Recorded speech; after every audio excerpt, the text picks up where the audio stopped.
Welcome y'all to DIY Food Plot Pro. Thank you so much for watching today's episode. Please take a second and push that like and subscribe button and help me grow this channel.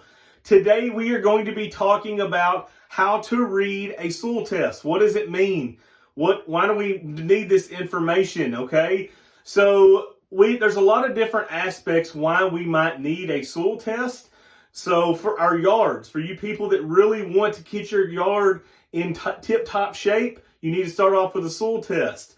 For our gardens, if we're raising our own food, our own plants in our gardens, we need to know what's in our soil, what we need to apply to change the soil to be the best that it can be. For food plots, we also, and ag fields are the same, we need to know what to put down to maximize results of our efforts. Okay, that's basically what this means, what it all boils down to.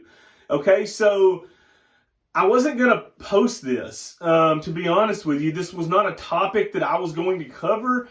And I actually saw in a group, a guy posted a picture of his soil test, his results. And there was a ton of comments underneath it. And a lot of the people were saying like, well, it's okay. It's not terrible. We can fix it. This is what you need to do to fix it, and all this jazz. And I'm sitting here looking at the soil test results, and it's unbelievable. Okay, this guy's got unbelievably good soil test results. His pH is perfect. His P and his K is through the roof. He's got a few micros low, but other than that, this dude is golden. He's what we all hope for when we get a soil test, okay? He's not going to have to add any lime or sulfur to adjust his pH. He's not going to have to add any P or K, phosphorus or potassium, except for just to maintain with what he has already, but he's not already behind the 8 ball and trying to get ahead of it, okay? This dude had perfect soil sample results. And there was a ton of people, and I don't think they were doing it to be mean. I think they legitimately didn't know. And I don't know where they got their information from, but as I can tell you, I've farmed my whole life and I've read hundreds of these. This is something that we take every single year on our farms. On every single farm that we have, we take a soil sample and we compare each and every year.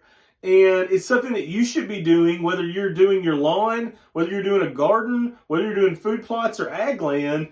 Reading a soil test is pretty crucial. So after reading all those comments, I thought, well, maybe there's a lot of folks who don't understand what a soil test tells them. So maybe I should make a video and show you what everything on a soil test is and what it means for you and your soil. At the end of this episode, we are going to go through a live soil test results. I'm going to post it. I'm going to show you step by step everything on this soil test to make this crystal clear, guys. Okay, no trouble at all. Let's get started. We're going to look for 3 things when we take a soil test. That's the basic 3 things that we're all looking for. We're looking for our P levels, phosphorus.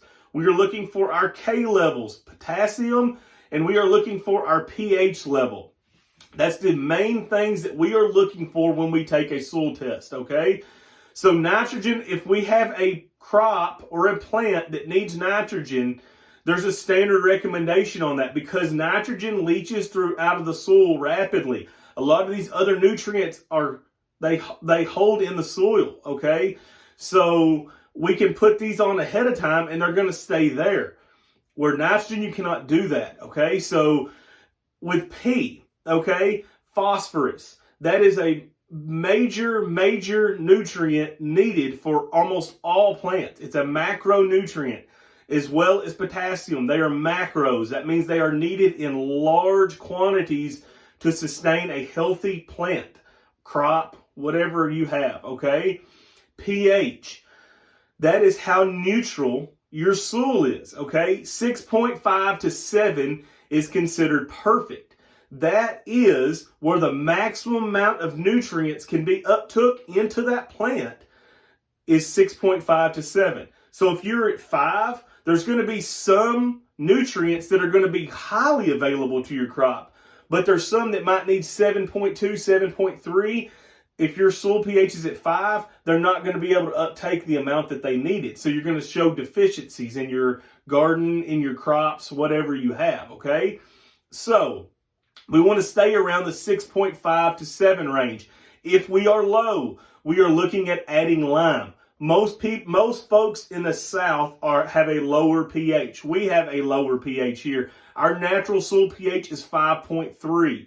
So I know I've heard some guys down in Alabama, they'll be in the mid to low 4s.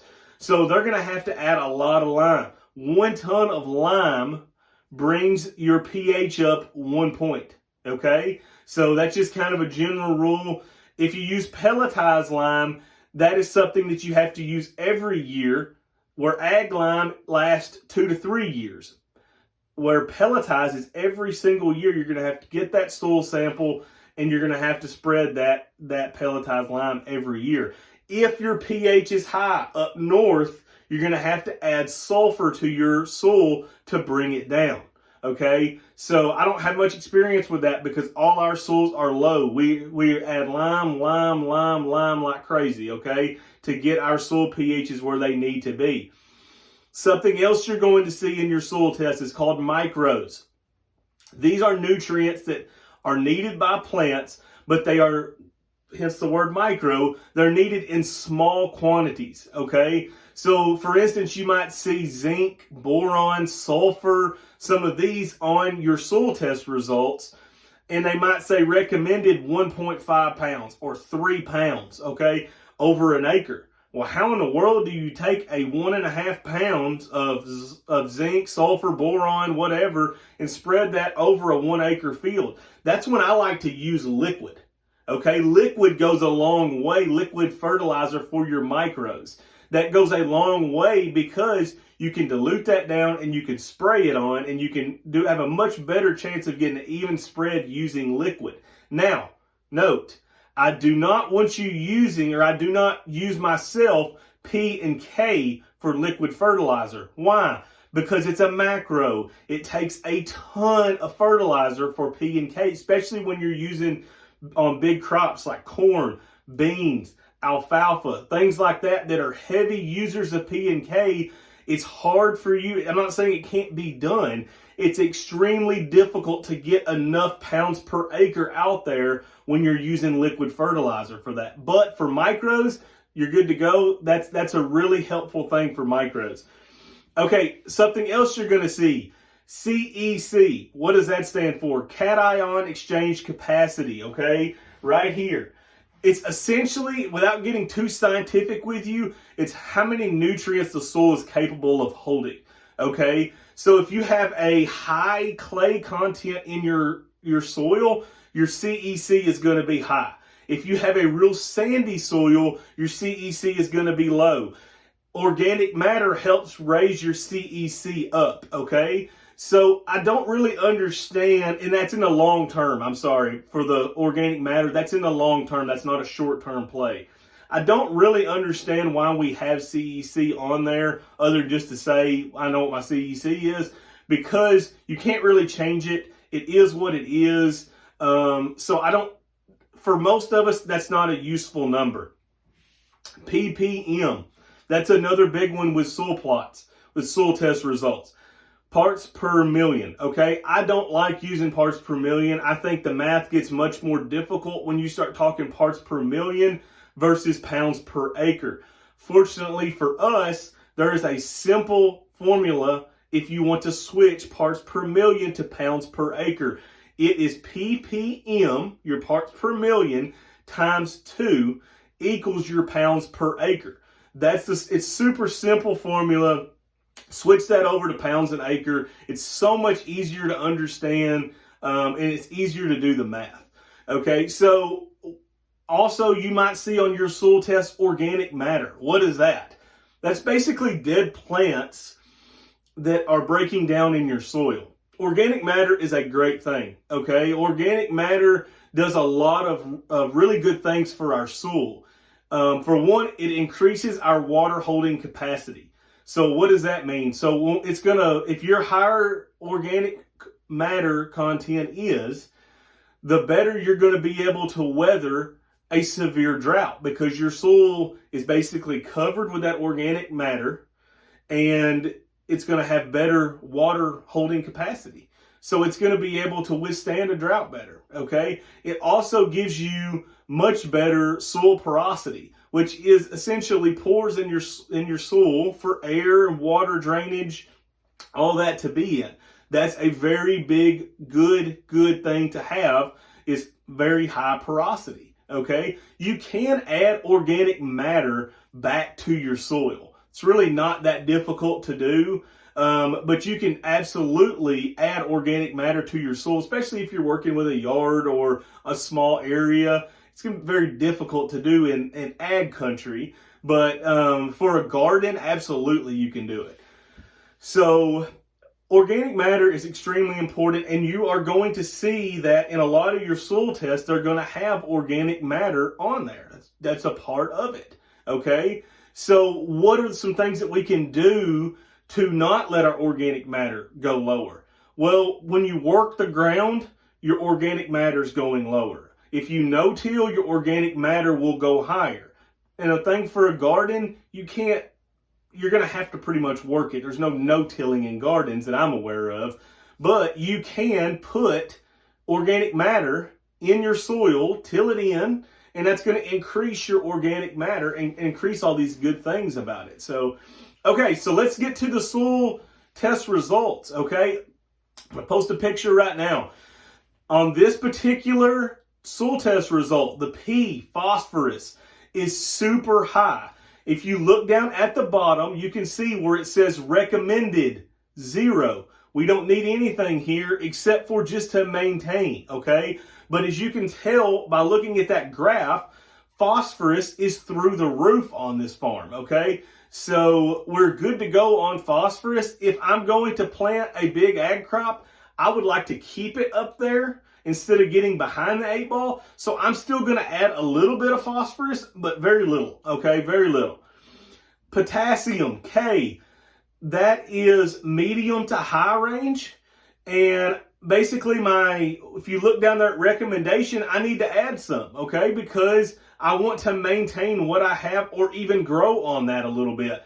So if my potassium is in the medium range, then I need to add a little bit. I want it in the high range. You don't want it in the low range. Medium is not bad at all. It's just you're not going to be able to raise a crop on it and not do anything, or all of a sudden the next year you pull your soil test and you're going to be low in potassium, okay? As you can see in the soil test, sulfur, boron, zinc are all low. They're all needed in small quantities. If you can see that, they are recommended in very small rates. That's where I get to talking about using the liquid, okay? That works out really well for those micronutrients, and all of those that are not P or K are considered micronutrients, okay? Let's go on to my soil pH. For this particular farm, it is 5.9. What did I say was the best? About 7. That's the ideal way. So you can see, look down there, and you're going to see my recommended lime, 0.9 tons, okay? So that's right where I'm telling you to be. A ton an acre brings it up 1 point, okay? So that's going to bring it up to 6.9. Perfect, okay? We're ready to go with that. So no trouble. So if you are, you can use that math for your own farm, for your own food plot.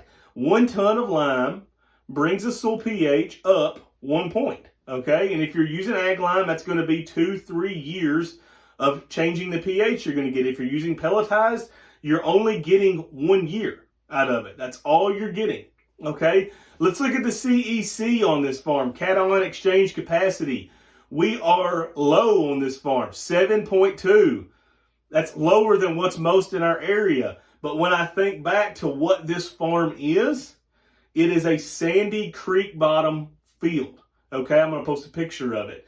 But I had a really good crop down there of oats this year. My corn burned up because we didn't get any rain. It's been terribly dry in 2022. Hopefully 2023 will be better. But my cation exchange is 7.2 on this farm, which is very low. 12 above is pretty solid. So at 7.2, I'm low, But I look at it and I say, well, that's why, because I'm in a sandy creek bottom field. Like I told y'all earlier, a sandy farm, a sandy field is going to have a lower CEC than a clay or a high organic matter farm or field. Okay. So I appreciate y'all watching this episode. I hope I covered everything that you needed to know to understand soil test results. Please smash that like and subscribe button. Help me grow this channel and come back real soon. Thank you.